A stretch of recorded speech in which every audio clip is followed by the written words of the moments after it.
Imagine standing on a battlefield thousands of years ago.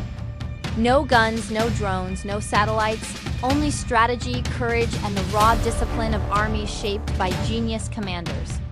Ancient warfare wasn't just chaos and charging lines. It was calculated, precise, and in many cases, decades, even centuries, ahead of its time. These legendary battles didn't just crown winners. They rewrote the rules of how humans fight and how civilizations rise. To understand ancient war, you have to understand the tactics that defined it. And some of the greatest examples come from battles that changed the world. In 490 BC at Marathon, the Persians arrive with overwhelming numbers. The Athenians, outmatched in every way except one, formation.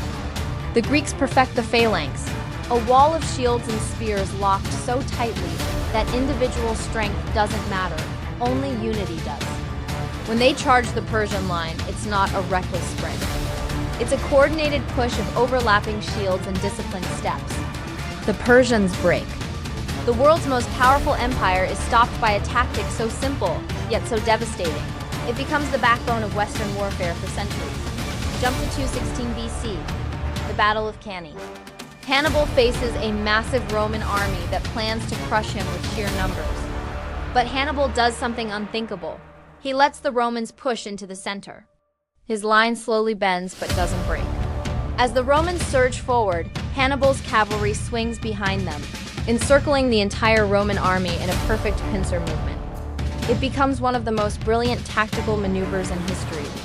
The Romans lose tens of thousands of soldiers in a single day. And the message is clear: tactics beat numbers.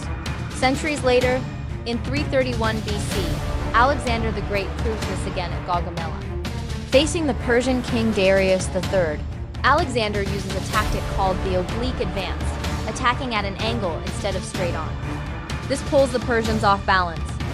Then Alexander sees his opening, leads his cavalry straight at Darius, and fractures the Persian command. The empire collapses. Greek culture spreads across the known world. And all of it begins with a single battlefield decision, an angle, a shift, a perfectly timed strike. Then there's 480 BC, Thermopylae.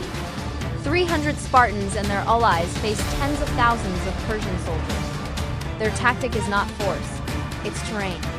They choose a narrow pass where Persian numbers mean nothing. Shield to shield, spear to spear, they hold the line for days. They lose the battle, but their stand buys priceless time for the rest of Greece to prepare. Thermopylae becomes the ultimate lesson in using the land itself as a weapon. The problem these ancient armies faced is the same, one every commander still struggles with. How do you win when you're outnumbered, outmatched, or outgunned? Ancient warfare was a world without modern technology. Yet the challenges were identical: limited visibility, unpredictable terrain, frightened soldiers, and enemies who refused to cooperate with your plans. Leaders had to adapt, innovate, turn weaknesses into traps and disadvantages, into opportunities. And that's where the genius of ancient tactics becomes clear. They weren't just fighting battles, they were solving problems. The phalanx solved the issue of individual vulnerability. Hannibal's encirclement solved the problem of being outnumbered. Alexander's angled advance solved the chaos of large-scale cavalry warfare. Spartans at Thermopylae solved the threat of overwhelming forces by choosing terrain that neutralized the enemy's advantage entirely. The solution wasn't strength. It wasn't size. It wasn't luck.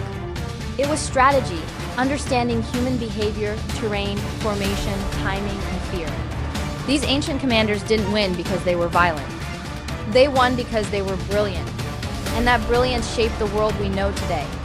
Democracy survives because of battles like Marathon. Western culture spreads because of Alexander's tactics. Rome becomes an empire because it adapts after its defeat at Cannae. And the idea of heroic resistance, the belief that a few can stand against many, lives because of thermopylae. Ancient war tactics weren't just ways to win battles. They were ways to understand power, discipline, and the art of turning the impossible into the inevitable. And the more we study them, the more we realize the ancient world may be gone, but the lessons of those legendary battles still command the battlefield of human history.